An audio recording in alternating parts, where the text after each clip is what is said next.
दिमाग मानते हैं। और उस मस्तिष्क की सबसे बड़ी खोज या आविष्कार है शब्द। इसकी ताकत इतनी अधिक है कि यह पूरे ब्रह्मांड में हलचल मचा सकती है। यद्यपि यह मस्तिष्क की खोज नहीं है, क्योंकि इंसान जब उत्पन्न हुआ तो उसके मस्तिष्क ने इस शब्द को खोजा, लेकिन शब्द पहले से ब्रह्मांड में मौजूद है और शब्द एक शक्ति के रूप में ब्रह्मांड में हमेशा से चला आ रहा है। इसका ही अंग मंत्र, नाद, ध्वनि है, जिसकी आवृत्तियां अपार ऊर्जा उत्पन्न करती है, जो सृजन भी कर सकती है तो विनाश भी कर सकती है। छोटा सा उदाहरण, जीवन में रिश्ते बनाने में लाखों शब्द खर्च होते हैं, पर रिश्ते तोड़ने को केवल एक शब्द काफी होता है। इसी तरह सृजन में यानी कि बनाने में, निर्माण करने में अपार ऊर्जा लगती है, किंतु एक छोटी सी चूक अथवा केवल एक गलती सारे निर्माण को, सारे सृजन को नष्ट भी कर देती है और नया विनाश भी कर देती है। केवल एक मंत्र, केवल एक वाक्य, केवल एक शब्द जीवन की दशा, जीवन की दिशा बदल देता है, चाहे वह जीवन का आधार वाक्य हो या आदर्श वाक्य हो या गुरु मंत्र या कोई दैवीय मंत्र हो। इनका एक वर्ष तक चिंतन, मनन, गुण स्मरण या जप जीवन बदल कर रख देता है और यह अनुभूत सत्य है, वैज्ञानिक सत्य है। आधार वाक्य अथवा आदर्श वाक्य जब अवचेतन में स्थायी जगह बना लेता है तो अवचेतन के जन्म जन्मांतर का ज्ञान उस शब्द के आधार को पूरा करने में अपना संपूर्ण सामर्थ्य लगा देता है, उस शब्द के अर्थ को पूरा करने में अपनी संपूर्ण शक्ति लगा देता है।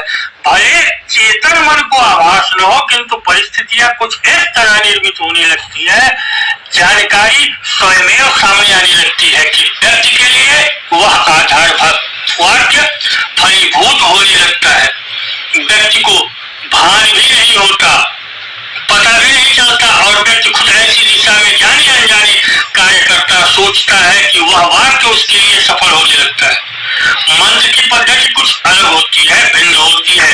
सतत वर्ष भर मंत्र जब उसका मनन, चिंतन, गुण ज्ञान, उत्पन्न नाद, आवृत्ति, ऊर्जा व्यक्ति के उस शक्ति से संबंधित शारीरिक चक्र को अधिक क्रियाशील कर देता है, जिससे शरीर की रासायनिक, भौतिक क्रिया, प्रभामंडल, सूक्ष्म शरीर में बदलाव आता है। फलतः सोच, कार्यशीलता, क्षमता बदल जाती है। ग्रह प्रभावों, पृथ्वी की सतह की ऊर्जा के उस व्यक्ति के लिए प्रभाव में परिवर्तन आ जाता है और वातावरण तदनुरूप परिवर्तित होता है। समान प्रकृति में विकीर्ण ऊर्जा से व्यक्ति का संबंध बनता है और वह ऊर्जा आकर्षित हो व्यक्ति से जुड़ती है, जिससे सूक्ष्म स्तर पर बड़े परिवर्तन होने से व्यक्ति का पूरा जीवन बदल जाता है। केवल एक वाक्य, एक शब्द, एक मंत्र इस तरह पूरा जीवन बदल देता है, जिसकी पूर्ण वैज्ञानिक व्याख्या की जा सकती है। बस आवश्यकता होती है कि उस वाक्य को, शब्द को, मंत्र को बदला न जाए और लगातार उसका चिंतन, मनन, स्मरण, जप होता रहे। परिवर्तन देखकर खुद व्यक्ति के साथ ही सभी संबंधित लोग आश्चर्यचकित हो सकते हैं। वैज्ञानिक रूप से प्रमाणित हो चुका है कि ओम की ध्वनि की आवृत्ति श्री यंत्र सी बनती है, आकृति श्री यंत्र सी बनती है। ओम का सही से उच्चारण कंक्रीट की दीवार तोड़ देता है, ऐसा ही सभी मंत्रों के साथ होता है। इसी तरह शब्द की अपनी ऊर्जा होती है। जैसे हम बातचीत करते हैं, लगभग उसी तरह के मंत्र सावर मंत्र में होते हैं शब्द, और यह मंत्र तुरंत प्रभाव दिखाते। यही हाल हमारे द्वारा बोले गए शब्दों में होता है। इनसे उत्पन्न ऊर्जा या शक्ति संबंधित लोगों को प्रभावित करती है, आपको ज्ञात हो या न हो। किंतु आज आप एक शब्द भी बोलते हैं तो वह नष्ट नहीं होता, अपितु अंतरिक्ष में चला जाता है यथावत, उसकी ऊर्जा समाप्त नहीं होती और लाखों वर्ष बाद भी उसे सुना जा सकता है उतनी ही शक्ति से। उसी ध्वनि में आज वैज्ञानिक आविष्कार हो चुके हैं कि वह महापुरुषों के बोले शब्द पकड़ रहे हैं अंतरिक्ष से।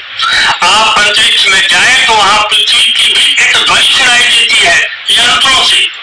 यह ध्वनि ओम सी होती है, किंतु इसके साथ आपकी और पृथ्वी पर उत्पन्न हर व्यक्ति की ध्वनि भी जुड़ी होती है। जब ध्वनि की जाती है तो वह जब टकराती है कान से तभी सुनाई देती है, अर्थात उसमें शक्ति होती है कि कान में कंपन कर सके। आपने देखा सुना होगा विस्फोट की ध्वनि से दीवारें टूट जाती हैं और शीशे टूट जाते हैं। इसी तरह हर ध्वनि में कुछ न कुछ ऊर्जा होती है और उत्पन्न ऊर्जा नष्ट नहीं होती। इसका स्वरूप जरूर भले बदल जाए, आप गलत शब्द बोलते हैं तो वह भी ब्रह्मांड में जाता है। उत्पन्न ध्वनि नष्ट नहीं होने से आप जो भी कहेंगे वह हमेशा अंतरिक्ष में रहेगी। आप चाहे गाली दें या आशीर्वाद दें अथवा आप मंत्र जप करें, आप जैसी ध्वनि उत्पन्न करेंगे वैसी ऊर्जा से उसका संबंध बनेगा और वैसी ऊर्जा आपकी तरफ खींची चली आएगी, आपकी तरफ आकर्षित होगी, आपको प्रभावित करेगी। आप नकारात्मक ऊर्जा खींचेंगे तो आपका नुकसान भी हो सकता है। जब आप मंत्र जप करते हैं और रोज एक ही समय पर कुछ देर मंत्र जप करते हैं तो आप द्वारा उत्पन्न नाद ध्वनि वातावरण में भी निकलती है और आपके आंतरिक अवयवों की ओर भी। भले आप मानसिक जप करें किंतु ध्वनि और नाद की भी उत्पन्न होता है। याद कीजिए हूं की ध्वनि आप करते हैं, मुंह बंद करके तो पूरा शरीर झंकृत हो जाता है। यह कंपन वातावरण में भी जाता है। इसी तरह जब मंत्र वातावरण में जाता है तो जैसी उसकी ऊर्जा प्रकृति होती है वैसी ऊर्जा से उसका संबंध बनता है। धीरे धीरे यह चेन यानी कि साइकिल एक दूसरे से जुड़ा होना बढ़ता जाता है। लगातार एक ही समय जप करने से बने चेन से वातावरण की संबंधित ऊर्जा जुड़कर आपकी ओर आकर्षित होती है और फिर वह आपसे जुड़ जाती है, आप में समाने लगती है और आपको प्रभावित करने लगती है। देवी देवता मनुष्य नहीं, न उनका भौतिक शरीर होता है, वह ऊर्जा रूप में ही प्रकृति में होती है। उनका ऊर्जा रूप आपकी ध्वनि या नाद से आपसे जुड़ता है और आप तक पहुंचता है। यही मंत्र के लाभ का सूत्र है, देवता देवी सिद्धि का सूत्र है। आप में वह आते हैं। यही हाल नकारात्मक अथवा ऋणात्मक शक्तियों का भी होता है। उन्हें भी शब्दों से ही बुलाया जाता है और वह शब्दों के माध्यम से ही जुड़ते हैं। आप किसी की पूजा मत कीजिए, लगातार एक ही समय रोज महीना 2 महीना मात्र कुछ निश्चित समय पर गाली दीजिए। 2-3 महीने में आप में नकारात्मकता भर जाएगी और उस गाली के प्रकृति के अनुरूप आपका व्यक्तित्व अलग होने लगेगा। आपकी ऑरा या आभा मंडल नकारात्मक होने लगेगी। कारण कि आपसे वातावरण की नकारात्मक ऊर्जा जुड़ने लगेगी। इसीलिए बौद्धिक लोग कहते हैं अच्छा सोचो, अच्छा बोलो और अच्छा सुनो। अतः इंसान की सबसे बड़ी शक्ति शब्दों को सोच समझकर बोलिए, उनका सही उपयोग कीजिए। यह केवल बाहर नहीं और चेतन को भी प्रभावित करते हैं, जिसका प्रभाव केवल इसी जीवन में नहीं जन्मों जन्मों तक पड़ता है। यह वैज्ञानिक प्रमाणित सत्य है। हम चेतावनी देना चाहेंगे कि यह वीडियो में बताई गई चीजें वास्तविक सत्य है और इसे सुनकर खेल खेल में परीक्षण का प्रयास न करें। आप यदि ओम आदि का उच्चारण तो कर सकते हैं किंतु अन्य मंत्र आदि में जब तक आपकी आवश्यकता, ऊर्जा संरचना, शारीरिक चक्रों की स्थिति अथवा गुरु अनुमति न हो, आप किसी भी महाविद्या अथवा भैरव आदि के मंत्र का प्रयोग न करें। आपको जरूरत न हो तो ऊर्जा असंतुलित हो सकती है अथवा उच्चारण या ध्वनि नाद में दोष हुआ तो भी ऊर्जा असंतुलन उत्पन्न होगा और आपके चक्रों पर इसका प्रभाव होगा। इससे आप अव्यवस्थित हो सकते हैं, कोई दोष उत्पन्न हो सकता है, कुछ घट बढ़ सकता है, शारीरिक रासायनिक मानसिक क्रियाएं प्रभावित हो सकती हैं और आपका अहित भी हो सकता है, जिसे सुधारना बेहद कठिन हो सकता है। सावर मंत्र के लिए आप स्वतंत्र हैं, यद्यपि इनके लिए भी गुरु अनुमति लेना अच्छा रहेगा। इस तरह से जो भी बोले सही बोले, अच्छा बोले, जो मंत्र चुने आपके लिए हितकर हो। हर शब्द में शक्ति होती है और मात्र एक शब्द लगातार चिंतन मनन और उच्चारण से आपका पूरा जीवन बदल करके रख सकता है। हमने वीडियो में वैज्ञानिक रूप से समझाने का प्रयत्न किया। अगले वीडियो में हम आपको कुछ और जानकारी देंगे। तब तक के लिए नमस्कार, धन्यवाद।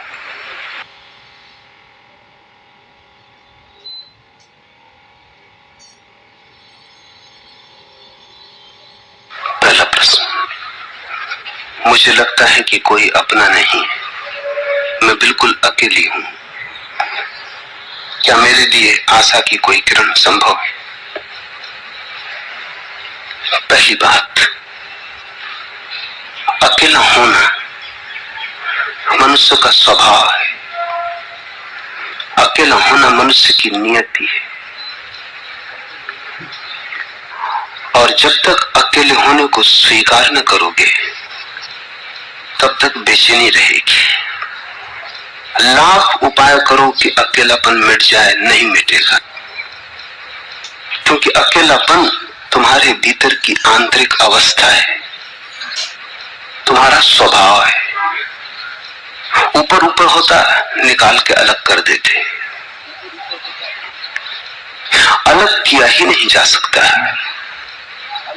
अगर तुम्हारा अकेलापन तुमसे अलग हो जाए, उसी दिन तुम्हारी आत्मा खो जाएगी। आत्मा का होने का ढंग ही अकेला होना है। और जब तक तुम अकेलेपन को मिटाने की चेष्टा करोगे तब तक हार और पराजय ही हाथ लगेगी। क्योंकि स्वभाव का अर्थ है जो न मिटाया जा सके। कोई उपाय नहीं। मित्र बनाओ, परिवार बसाओ, बच्चे हो, पति पत्नी हो, समाज हो, सब थोड़ी देर को धोखा भला दे जाए कि तुम अकेले नहीं हो, पर अकेला होना मिटता नहीं। जब भी थोड़ी आंख भीतर करोगे पाओगे, अरे परिवार कहां दूर पड़ा रह गया। मित्र परिजन कितना बड़ा फासला है। आंख बंद की कि पाया कि अकेले हो गए। आंख खोल के तुम अपने को भुलाए रहो भ्रमों में, डुबाए रहो हजार काम धंधों में, व्यस्तता को ओढ़े रहो, लेकिन बार बार क्षण भर को, घड़ी भर को तो विश्राम करोगे। क्षण भर को तो घर आओगे, भीतर प्रवेश करोगे, फिर वही एकाकीपन। ग्रस्त का अर्थ ही यही है। वह व्यक्ति जो संबंध बनाकर अपने भीतर के अकेलेपन को मिटाने की चेष्टा में संलग्न। ग्रस्त की ये परिभाषा है। संन्यास्त की ये परिभाषा है कि जिसने ये जान लिया कि ये मेरा स्वभाव है, मिटाने में व्यर्थ समय न खो, और जिसने अपने एकाकीपन को भोगना शुरू कर दिया रस ले लेके। जो अपने एकाकीपन को दुश्मन की तरह नहीं देखता, बल्कि एकाकीपन को ही जिसने अपनी शरण बना ली। संसार की धूप से, बेचैनी से बचने के लिए सदा अपने एकाकीपन में चला गया। जब भी थका बाहर, भीतर डूब गया। जब भी बाहर उलझाव उपद्रव हुआ, तब भीतर डूब गया। जब पाया कि बाहर जीवन गंदा हुआ जाता है, भीतर स्नान कर लिया एकाकीपन में, फिर ताजा हो गया। ध्यान अर्थात एकाकीपन में रमने की कला। एकाकीपन परम सुंदर है। तुमने नाहक के भय पाल रखे। उन भयों के लिए कोई वास्तविक कारण नहीं है, संयोगिक कारण है। बच्चा पैदा होता है, असहाय होता है। मनुष्य का बच्चा पृथ्वी पर सबसे ज्यादा असहाय है। जानवरों के बच्चे पैदा होते हैं, उठे और चल पड़े, जिंदगी की यात्रा शुरू हो गई। जन्म होते से माँ बाप भी मुक्त हो गए, वो भी मुक्त हो गए। आदमी के बच्चे को इतना मुक्त होने में कम से कम 25 वर्ष लग जाते। आदमी का बच्चा बहुत असहाय है। माँ बाप की जरूरत है वर्षों तक। 8-10 साल का भी हो जाएगा तब भी स्वतंत्र नहीं हो पाता। शिक्षा पानी है तब भी माँ बाप पे निर्भर होगा। तो करीब 25 साल लगते हैं आदमी के बच्चे को उस जगह आने में जहां जानवरों के बच्चे पैदा होते से ही होते। इस असहाय अवस्था के कारण ही परिवार का जन्म हुआ। 25 साल तक बच्चा निर्भर रहता है मां पर, पिता पर, भाई पर, परिवार पर। ये निर्भर रहने की आदत बन जाती। इस तरह पर निर्भर रहने के कारण, सदा दूसरे के साथ जीने के कारण अकेलेपन की सामर्थ्य खो जाती। फिर तुम अकेले होने में समर्थ भी हो जाते हो, लेकिन पुरानी आदतें पीछा करती, छाया की तरह पीछे लगी रहती। 70 साल के भी हो जाते हो, तब भी मुक्त नहीं हो पाते कि अकेले हो सको। मरते दम तक भी आंखें दूसरों को खोजती रहती। जन्म से लेकर मृत्यु तक। जन्म में तो समझ में आता है, फिर तो आदत की बात है। ध्यान का अर्थ है इन संस्कारों को जो बचपन से पड़ गए, ये दूसरे का सहारा खोजने की जो गलत आदत पड़ गई है। ध्यान का अर्थ है इस आदत के ऊपर उठ जाना और एक नए सूत्रपात को उद्घाटन करना। मैं अकेला हो सकता हूं और मैं अकेला हूं। तुम जितनी चेष्टा करोगे कि कहीं अकेला न रह जाऊं, उतना ही ज्यादा तुम अकेलापन अनुभव करोगे।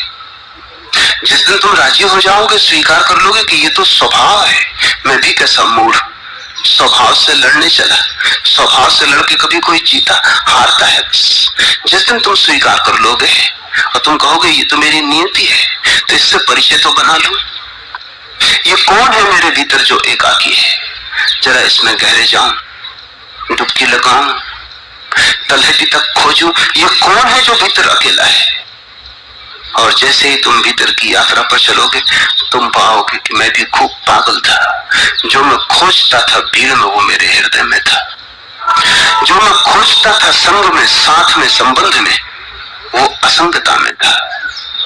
जिसको मैंने दूसरों के सामने झोली फैला के मांगा था, वो मेरे ही भीतर खजाना छिपा था। एकाकीपन परम सुंदर है। इसलिए जैनों ने अपने मोक्ष का नाम रखा कैवल्य। कैवल्य का अर्थ है बस अकेले, बस अकेलापन बचा, शुद्ध अकेलापन बचा। इतना अकेलापन बचा कि दूसरे तो है ही नहीं, वहां तुम भी नहीं हो। क्योंकि तुम जो अपने को समझते हो तुम हो, ये दूसरों का दान है, ये तुम हो नहीं। किसी ने कहा सुंदर हो बड़े, संभाल के रख ली इस बात को, सुंदर हो गए। किसी ने कहा बड़े बुद्धिमान हो, संभाल ली, गठरी बांध ली भीतर कि मैं बुद्धि।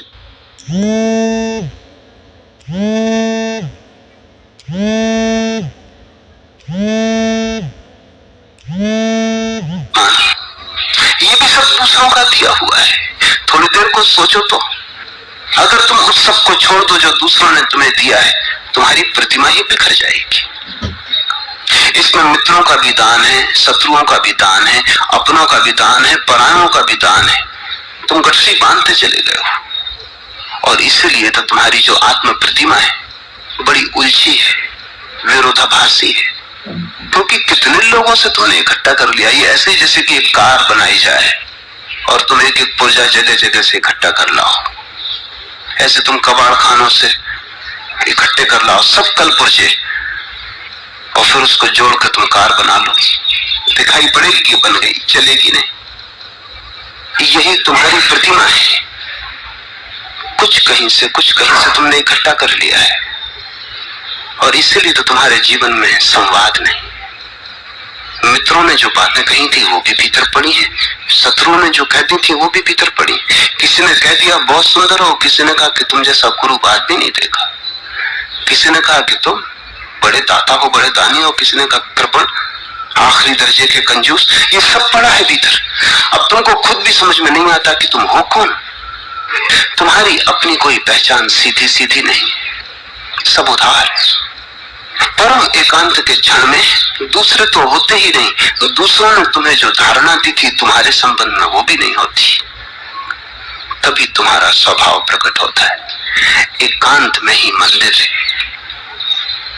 एकांत में ही, परम एकांत में ही आत्म साक्षात्कार है। तो पहली बात तो ये ख्याल रखो, पूछा है घर परिवार में होते हुए भी मुझे लगता है कि कोई अपना नहीं। बिल्कुल ठीक लगता है, शुभ लगता है, सत्य लगता है, मगर चेष्टा इससे विपरीत चल रही होगी। चेष्टा ये चल रही होगी कि किसी तरह ये एकाकीपन मिट जाए, वस्तुतः कोई मेरा हो। बहुत लोग तुम्हें भरोसा भी दिला देंगे हम तुम्हारे, लेकिन वो बस भरोसा है, सांत्वना है, तुम्हें संतोष बनाया जा रहा है। जो अपने नहीं है वो तुम्हारे क्या हो सकेंगे, और कोई किसी का हो कैसे सकता है। कितना ही बेटा कहे मां से कि मैं तुम्हारा हूं, कल मां चल बसेगी, बेटा साथ नहीं जाएगा। कितना ही पति कहे कि सदा सर्वदा का तुम्हारा हूं, पत्नी मर जाएगी तो पति साथ नहीं मर जाएगा। कौन किसके साथ जाता है।